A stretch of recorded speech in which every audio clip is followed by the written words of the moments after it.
May nag-sponsor naman din sa atin ng buko. Salamat dun sa nagbigay, ha. Thank you so much. Hindi ko natandaan yung name mo, pero alam mo na kung sino ka. Thank you. Ginawa niya ni Celestine na yun eh. Ang alin? Ang ganda ng buko. This is life in probinsya. Happy life. Salamat dun sa nag-sponsor, ha. Hindi ko na matandaan. Ang asawa mo is Hapon. Thank you so much sa buko.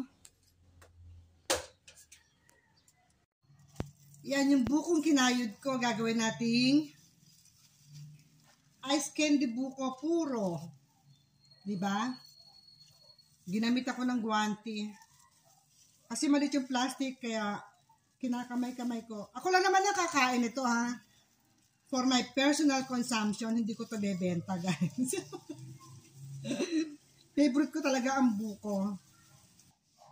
Tapos ilalagay natin yung sabaw ng buko sa bawat portion na nagawa ko.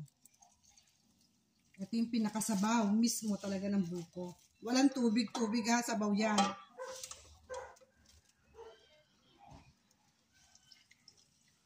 Ewan ko ba, favorite ko talaga ang buko. Kahit everyday yata kainin ko buko, mabubuhay ako. Kayo ba? Favorite niyo rin ba ang buko? Comment down below nyo nga. Ang sarap naman kasi ng buko. Kahit ko sabihin wala siyang lasa, para sa akin siya ang pinakamasarap na prutas. Ilalagay natin yung sabaw mismo ng buko, oh. Wala tayong ginamit na asukal, ha? So, ito yung nagawa natin. Pure. Purong-puro. Purong-puro. Yung natira, iinumin ko. So, ayan, isasara na natin yan.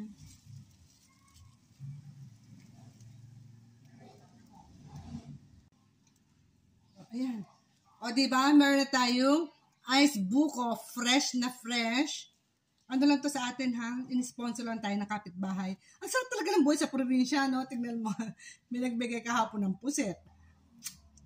Tapos yung buko naman, ito, ginawa kong ice buko without anything. Talagang buko itself, yung buko na kinayod ko, at saka yung pinakasabaw niya. Walang asukal, walang gatas. So, ayan siya. Fresh buko ice candy. Ilalagay natin sa freezer. I hope guys nagustuhan nyo itong ating how to make buko. Okay. See you on my next video, guys.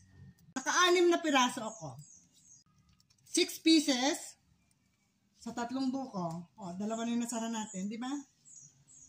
Buko is life. Thanks for watching, guys. Ciao!